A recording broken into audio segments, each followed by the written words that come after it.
Okay, we are jumping into chapter 13 of the 15 laws of growth, the law of modeling. Um, the one thing that I took away from this is that I need to step it up and get myself a mentor. I don't know if y'all felt the same way. I think the one area that really stuck out to me when I was talking about coaches, I felt that was really more pertain to Plexus and how we all have coaches, or at least we do coaching calls, or, we really tend to utilize each other to coach each other. Honestly, it's a part that I would like to do more of. I really just started learning in November when I went to training, like a format of coaching. I think it's a lot easier when you start with someone new, like for you guys on your teams, when you start with someone new, you start coaching them early on, the conversations can continue. I think for me, like I've had conversations with all of you guys, and it would be hard for me to switch from like a normal conversation into like more of a coaching call and coaching questions. It would feel weird. So I'm still trying to figure out how to make that, transition into the business with the coaching calls, but I think they're super valuable. What did you guys think about the chapter? And if you didn't read, I totally don't worry about it. But what do you guys think about mentoring, modeling, following others?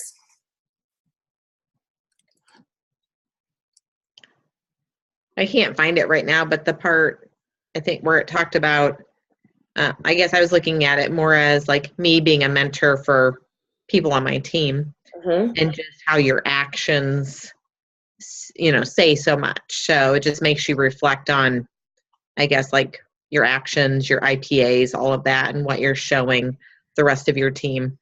Yeah. Yeah, absolutely.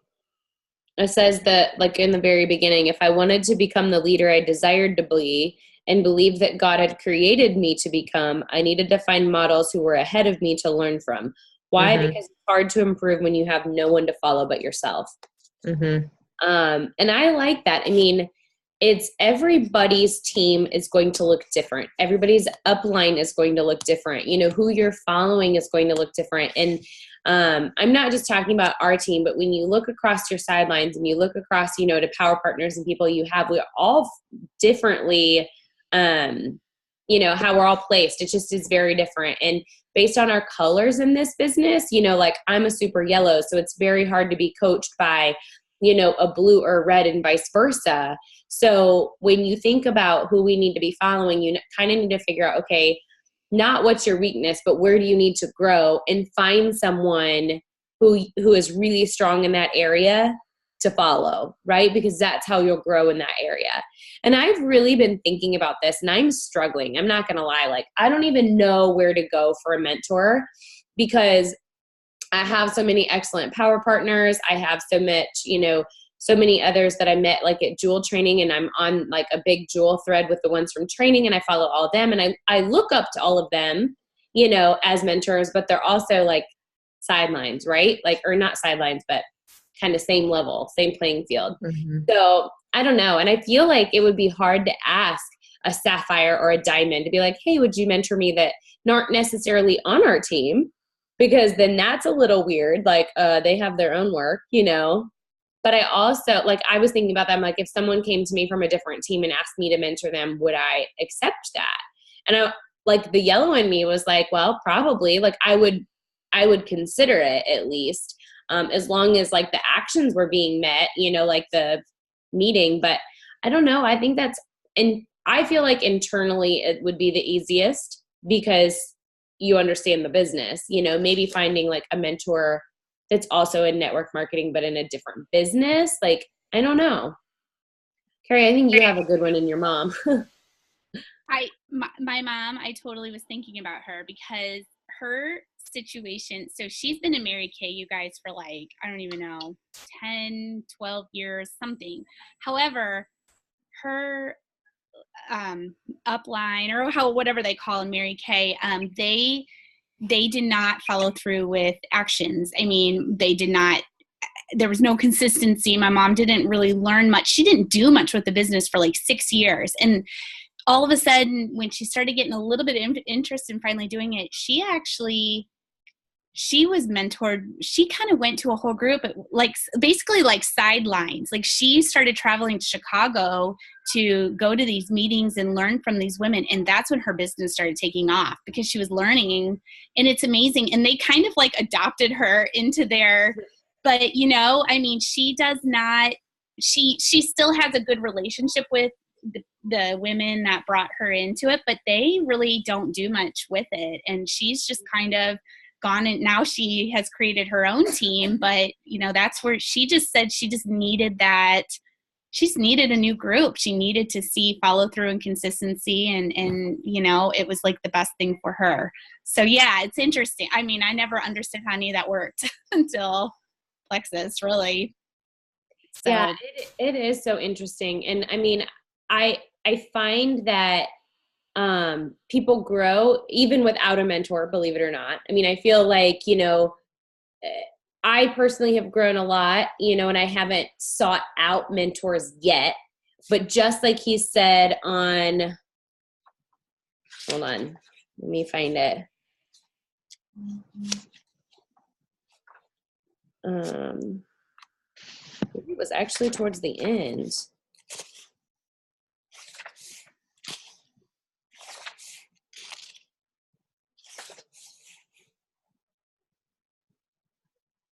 Oh, I guess it was towards the end, but it was that no matter where you are or how far you've gone in life, you know, you can benefit from having a mentor. And if you've never had one, you have no idea how much it can improve your life.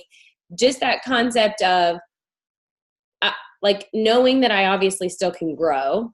I have no idea what it can actually do for me when someone's pouring into me and I'm actually seeking advice.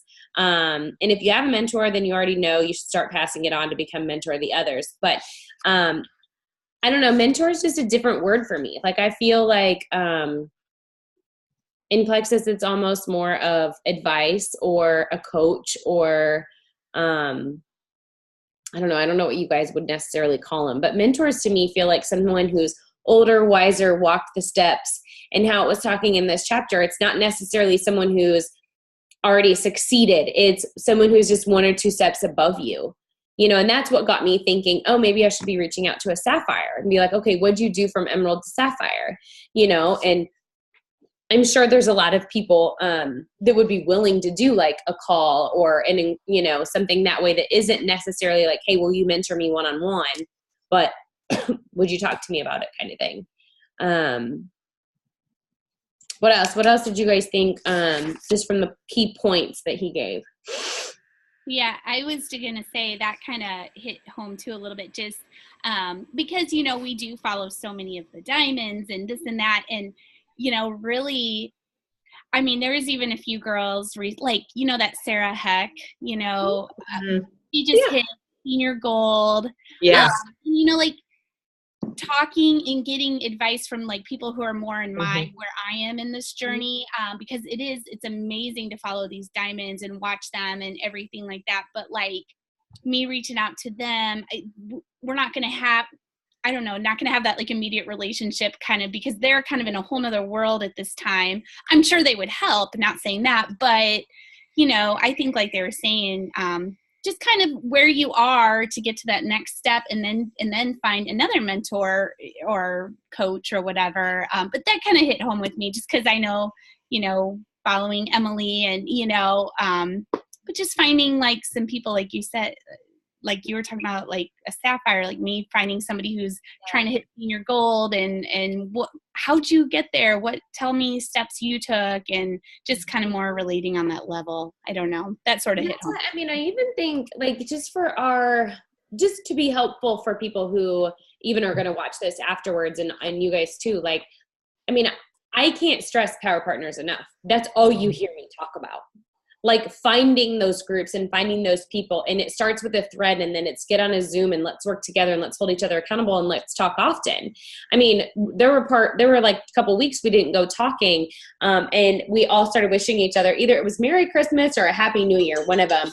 And we then have nonstop message since. It was almost like that, hey, let's rekindle that. It's been a while since we talked, you know? How did you get those Power Partners? Like, or when did you connect with them? Like Senior Ruby. Senior Ruby? Mm-hmm. Yep. I don't know. I think it was kind of, I'm trying to think. My first one came out of Sprint Leaders Retreat. Remember that thing that the group that they made for everybody and kind of assigned people if you wanted to be a part of it? And I actually just got to be a group of with 4, and it was awesome. That worked out really well. And so we've stayed connected. We're actually Zooming tomorrow to talk about the new year. And seriously, there's not many groups that have stayed connected from there. And then my other group started like 2 months later, and it was all senior rubies. We started, I think we actually started the first week of August, because our first Zoom, I was unloading my first Costco and grocery run into my new house. I remember that. They like still remember me like Zooming and showing them my pantry and stuff. But that's when we started, and it's mainly Sidelines. It's powered by Plexus people, really, is who it is. And then one other one, because Sadie is not powered by Plexus, but she's close family, to the core. And that's really just where it started. It was a bunch of senior reviews that were just like, had all really wanted to start working for Hawaii in the next year. And so we made it our goal to work together and push each other. So, I mean, ultimately you have to be on the same timeline, not necessarily have to be, but it's nice if you're on the same timeline or if you have the same motivation. Like even after this call on your senior gold call, I need to look at those calls that Emily are doing for the Rise to Ruby retreat. Are they this week? No, they're next week.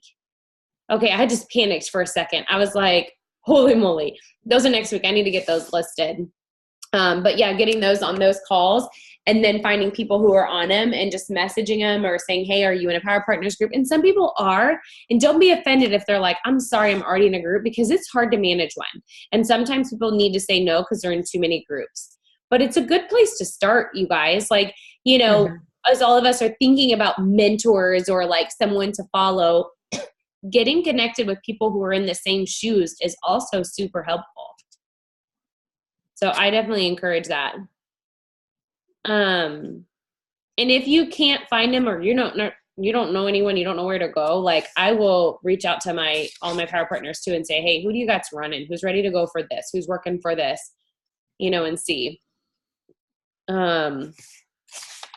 Let's take some more nuggets out of here.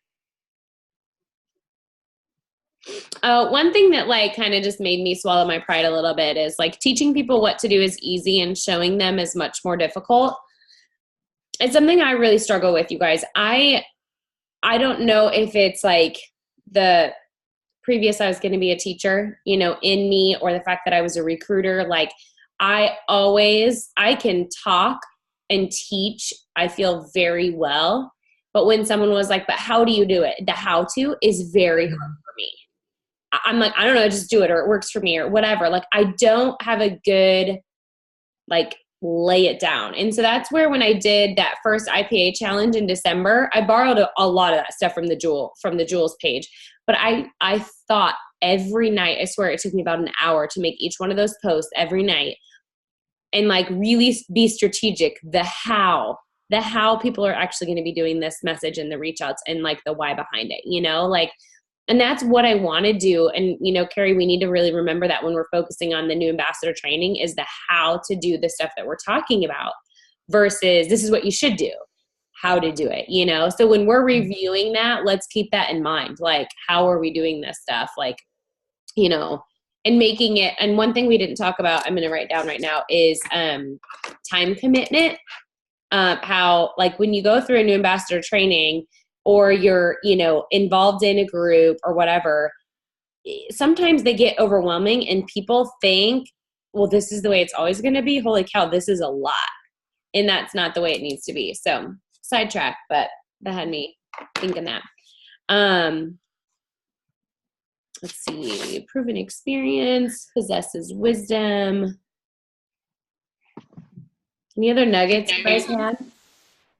I was going to just say too, like, just that part too, just about offering, friendship and support. I mean, I just feel like with Plexus, one thing I've really, really tried working more on is just listening more to people. I mean, just being there and listening and touching base with them, not just always about Plexus, just little thing, and that's really been something that I feel I have grown stronger in since I started Plexus.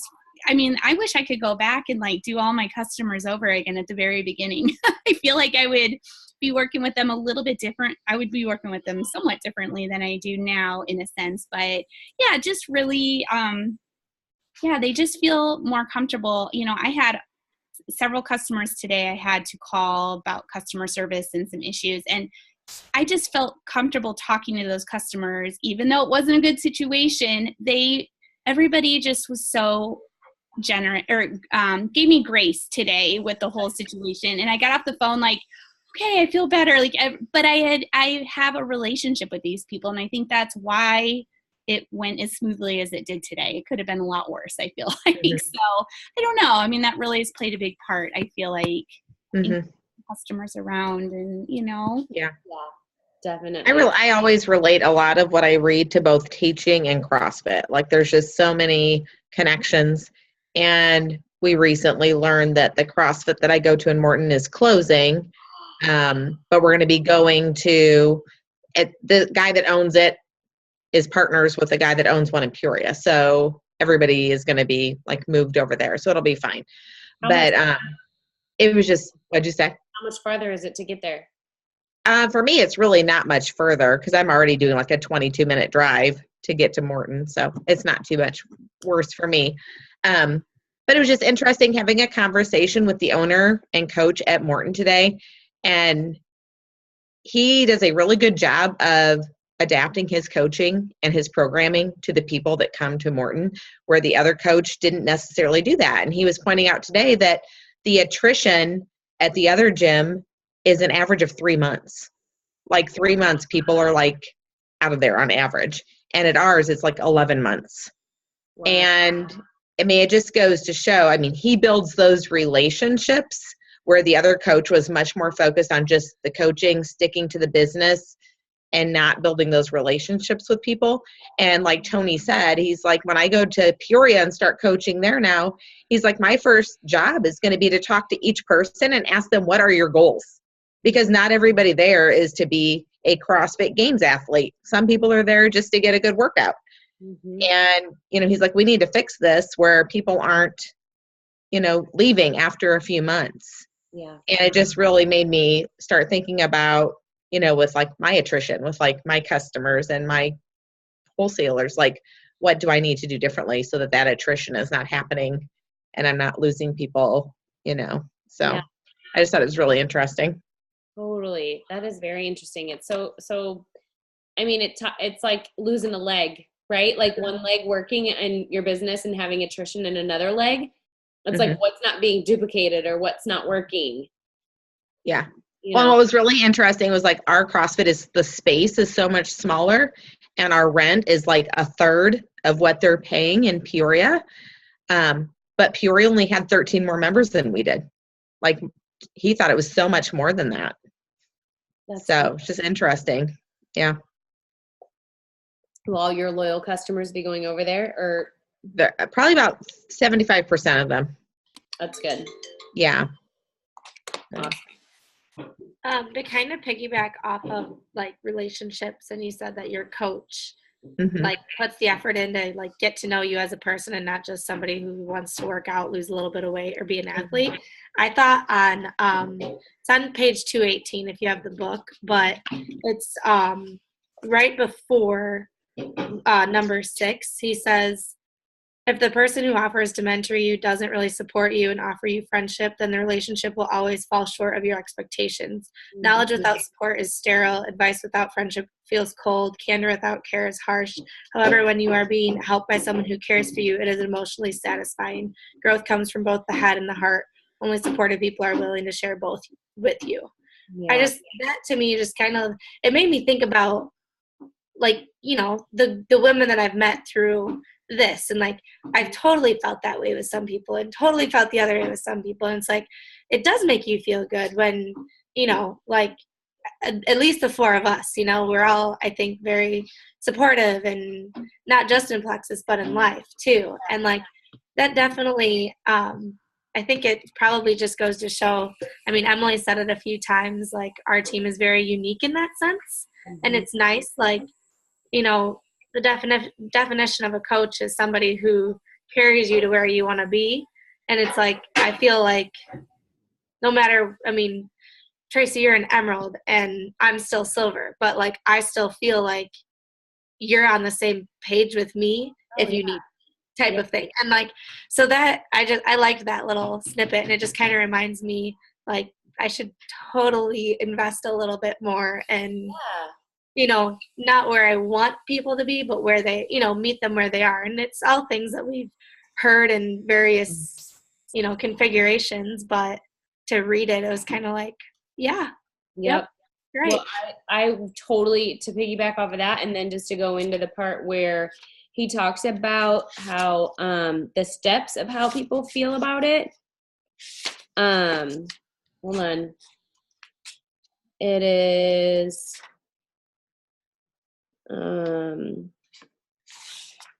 how it begins with awareness. You realize you need it, and that following yourself is not a viable option for effective personal growth. And then it goes on to say you can either choose your pride, or you can humble yourself and say, I need your help. That decision not only leads to greater knowledge, but also develops maturity. And I will say that's probably like, I mean, I know this is recorded and all, but you guys, like, that has been my biggest struggle, is humbling myself over this last fall.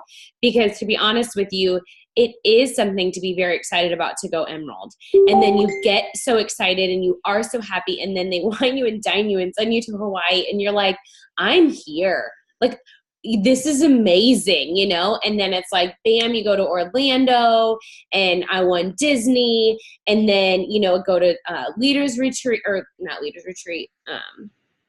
conference, and they're just pouring into you that like you're in the top less than 1% of the company. And it is so hard to hear that and to be like, but I'm still me, and I still sit at my desk, and I still talk to all of you, and this is my happy place, you know? Like, all that stuff is fun, but that's truthfully my like reflection over the last few weeks has been like, I really need to come back down to here and just realize that like going higher is my why, and it's my drive, but it's not, I don't know how to explain it. Like, it's the journey. It's not being there.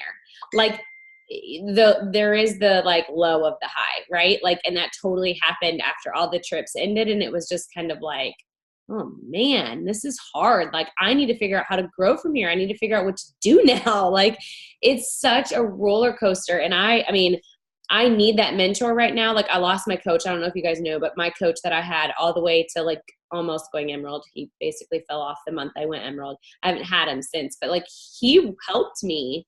And like, I haven't had a coach since, you know, and like, you guys have just known my journey. Like, it's just been like kind of crazy, and I seriously need a mentor. Like, but humbling myself to say that is like weird. I don't know. Do you have that one girl that weren't you gonna have? No, but she's not there anymore either. No. I got to talk to her once. Yeah. So that was a whole crazy scenario. She got hired. She reached out to all of us, and then basically she was the wife of someone who left Plexus. So that was a whole different scenario. So I'm hopeful that I think I'm piggybacking off of Shannon's. So long story. I'll get one. But that's truthfully like where, you know, it's so awesome that corporate provides it. I mean, the coaching staff is something different, but that's exactly what I'm longing and I'm feeling that I'm missing right now, is I need someone to be like pouring into me and letting me like mentor so that I can be my best for you. Because Denise, I'm telling you, like I totally agree with what you said. Like, my heart is to be reminded of that emotion that I felt when I went from silver to gold, and when I went from senior gold to ruby, gold to ruby, which is where I know you guys are both going to go. Like, and that's like, I remember like bawling when I went ruby. Like, I want that feeling for all of you guys. Like, that was fantastic for me. And I just need to make that like continually coach people to like in that emotion of like those are all still fantastic promotions, you know? And that's like, you know, like I said, humbling myself to like come down and figure out how to take away, like I can do the talking and the teaching because I've done it and I've duplicated it, but it's the how. It's the like mentoring myself or mentoring all of you guys is where I really need some work. So I loved the coach abbreviation, you know, that they gave, or the acronym or whatever.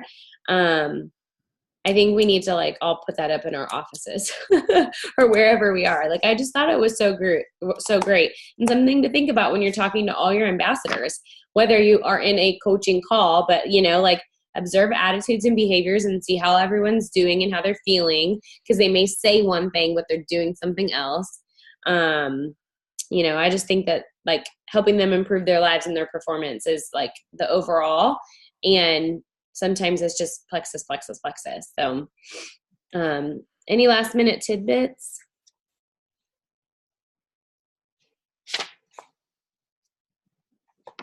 There was one good quote in here I circled. Oh, the one on page 217 when it says, great things happen whenever we stop seeing ourselves as God's gift to others and being seeing others as God's gift to us. I love it. I love it. It's so good. That one too. Mm-hmm. That was a good one. Yep, it's so good. So, all right, anything else?